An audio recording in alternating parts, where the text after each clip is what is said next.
Hi everybody, I'm Alister Benn and you're watching Expressive Photography.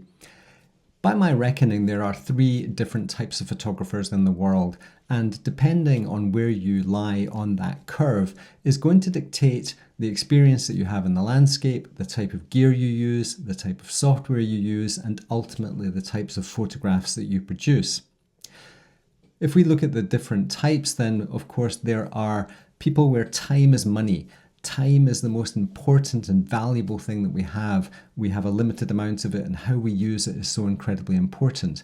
There are people whose time is money and they want to get the results they need either for clients or for their own needs as quickly as possible, because simply every minute they have to spend is costing them money.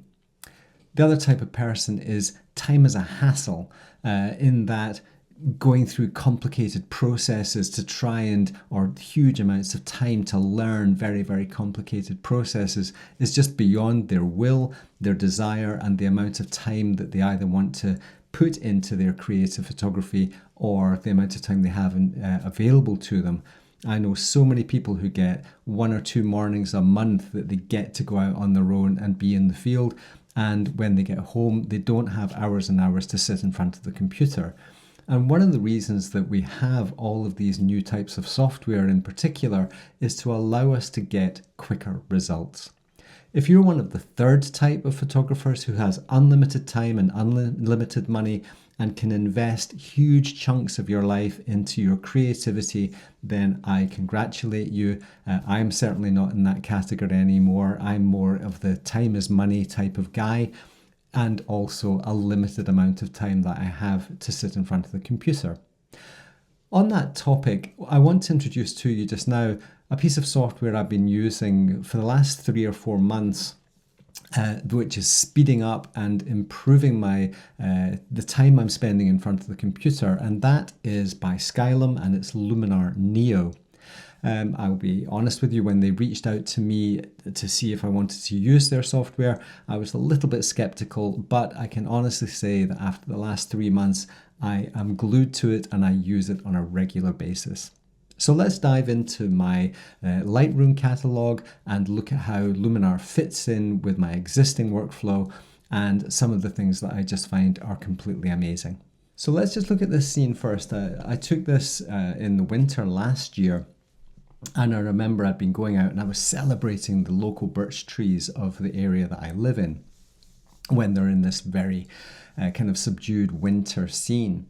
And this particular scene caused me a huge amount of frustration, and I ended up cropping it into a pano, a 65 by 24 pano. And if I just click the before and after button, you can see why. Where I stood, I couldn't get rid of these power lines. It was just impossible for me to compose the scene the way I wanted to. And with Luminar Neo now, they have this power line removal tool which just looks at any image with power lines in it, and after a minute or so of heavy crunching and AI, it gets rid of them for you. And what this has allowed me to do is to get the whole scene. And this is a file that I took with my GFX 100S.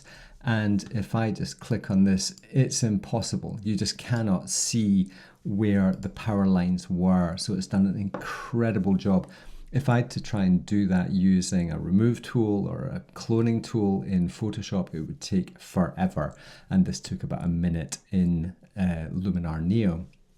So that's the first thing. You'll see here that we have tools and edits. So if we click on the tools panel, you can see all of the tools that are available. Many of those will be familiar to you if you're a Lightroom user or a Camera Raw user, with things like develop and erase and color and black and white and detail and denoise and so forth. Now, many of the tools in Luminar Neo use AI, as many of the softwares now use. Topaz have been using AI for quite a few years now with their denoise and their smart sharpening, and Luminar Neo is no different. The computer is looking at the content of the scene and making some sort of intelligent decision based on that. One of the tools I have used an awful lot recently is what I would call my getting started slider. It can be very, very intimidating for most photographers to look at a raw file and just not really know where it's going. And even after nearly 25 years of my own processing skills in software, sometimes I can look at an image and it's like, well, where do I want to start? And this little slider here, the accent slider, is another AI feature that looks at the content of the scene. And of course, you can overdo things, as with all sliders, but this is making smart decisions to look at contrast, hue, saturation, and that is actually closer to what I experienced with my eyes than the raw file was. So again, I don't think about this as faking things or handing over responsibility. I just think it's a way for us to look at how to process intuitively and freely without having to do too much head scratching. If we move over to this seascape photograph that I took on the island of Tenerife, I can show you some of the other features that I've been using on a regular basis. Now, for some reason, the horizon in this scene when I took it wasn't straight, which I don't know why, because normally I'm very strict with it. And if I hit on the crop tool here, you can see we have a one button fix where it levels the horizon for us. You can, of course, move in these sliders, the corners, just to kind of fine tune that. And of course, you have all the usual aspect ratios that would be available in any other piece of software. So I'm just going to apply that crop, and now I have a level image. Now, the next slider I want to show you is another erase feature. And just like the power line removal tool, we have a spot removal tool, a sensor spot removal tool. If I zoom in here, you may be able to see there are a couple of sensor spots, but what I'll do is I'll use the enhance feature to, first of all, enhance the sky, and so I'll just enhance that globally. And you can see those little spots are a little bit more evident. Now this doesn't have a lot of sensor spots. I have tried it on images with hundreds of sensor spots, and it is amazing. Doesn't always get them all, I'll be perfectly honest. Some are, some will be missed, but if you have a dirty sensor, if you have a mirrorless camera and you're changing lenses frequently, and you don't want to be spending $45 every time to get your sensor cleaned, this is an incredible way of just one-click fix. So I'm just going to go into the arrays, and instead of remove power lines, I'm going to remove dust spots. Now, as with a lot of these smart features, depending on the power of your computer, it can take a bit of time. However, this has done it pretty quickly. And if I just click on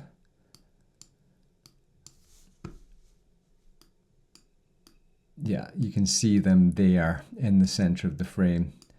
So it has done a really great job of getting rid of those sensor spots. Now, I have used the enhance tool to create a little bit more pop in this image. There are all sorts of different things we can do. Every panel comes with its own masking, and you can either do smart masking, where it'll analyze and separate the scene out to create masks, or you can just use a good old-fashioned linear gradient, for example. And I can add a little bit of smart contrast to that and a bit of fine tuning. And very, very quickly, I've helped to create that three-dimensionality in the scene that I like in my landscape photographs, that make it feel as if you're stood on the surface of the rocks with the waves pounding in around you. That feeling of tactility and detail in the foreground. And you can see we've introduced quite a strong sense of three-dimensionality into this scene by giving some extra pop to the foreground there. There's a whole bunch of tools available in here, and if you do invest in the software or use the free trial, it is worth just looking at them and to see all of the different features that are available. I'm only going to cover a few just now, but you can use LUTs to color grade the scenes to the way you want them to be, to create consistency across a body of work. One of the things I do quite like is this mystical filter, which works a bit like Glamour Glow in color effects. It just adds a bit of a soft glow to the scene. And again, we can see it's pretty subtle, but it just adds that slightly mystical look, which is something I kind of like in a lot of my photographs here. So as you can see, we haven't, looking at the raw file, which is a bit flat and a bit lifeless, to this scene, no one would look at that and think, oh, this is a terribly faked photograph. I think we can create very natural, very beautiful photographs using the tools in Luminar Neo, just as we would in any other piece of software. The next thing I want to look at is their new panoramic function. This is a recent addition to the Luminar Neo stable, and as you can see, we have various modules that sit, and this is Luminar standalone on the desktop here. And you can see we have this panoramic stitching, and if we just choose our panoramic images and press start, then Luminar is going to do its thing and combine those. So the output, as you would expect, is superb. There are 5 different projections that you can use, and go between spherical and cylindrical and so forth, and there's a fisheye one as well if you're using super wide angled lenses. And at the end of the day, the output is as we would expect.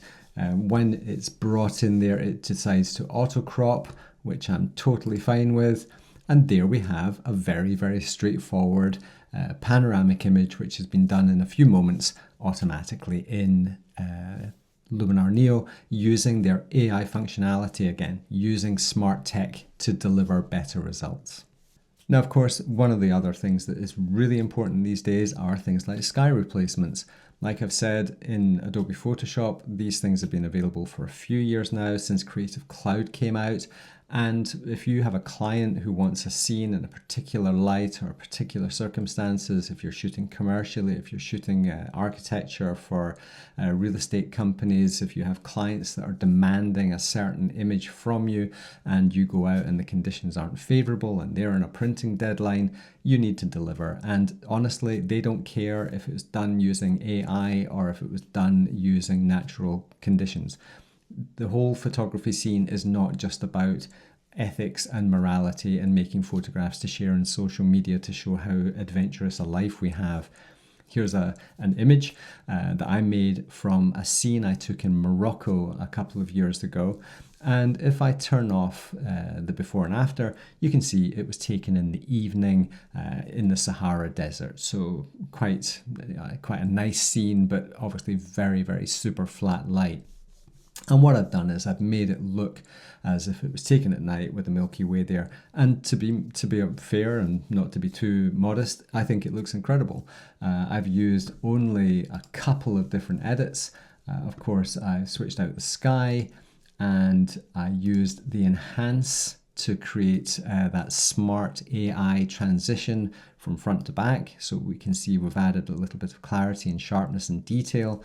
And I have cooled the image and darkened it to make it look more like it was taken at night, and then of course flipped out the sky.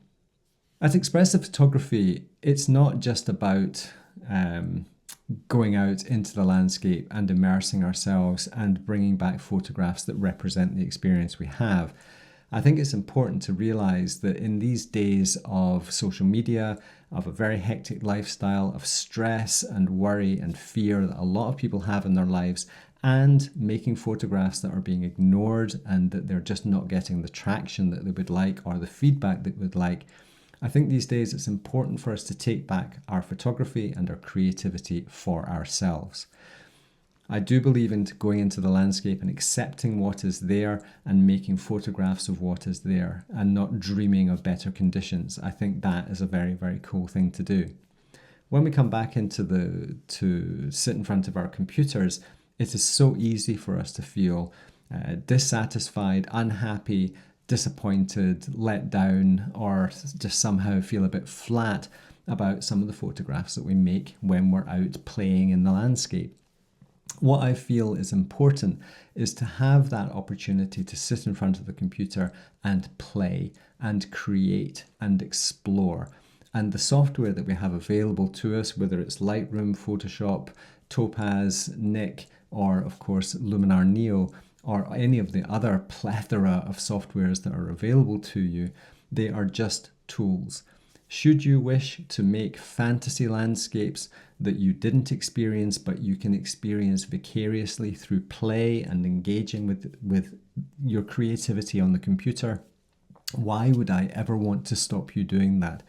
It's no different from plugging in an electric guitar and making all sorts of delays and distortions and weird effects to make it sound very much not like a guitar. No one thinks that is weird. There's no policing going on to say what you can do and what you cannot do. Luminar Neo is an incredible tool that's really helped me in many, many ways to improve the flow of my processing, to create images that I wouldn't have created had I been limited by more straightforward conventional tools. I would urge you to explore it and to see if it's a fit for you. Thank you very much for watching. This is my impartial opinion. I can say what I want and I'm not being policed by Skylum in any way. These are just my views and opinions. Please click the subscribe button and the bell notification and give us a thumbs up. And of course, dive into the comments and tell me what you think. Do you think the AI is the death of photography? It's a question we've been talking about for a few months now, and the general answer is no, it's not. The tool is a tool, and it's always going to be us that does the creating. Thank you very much for watching. Tune in next week for more expressive photography. I'm Alister Benn. Thank you very much if you made it this far. Bye for now.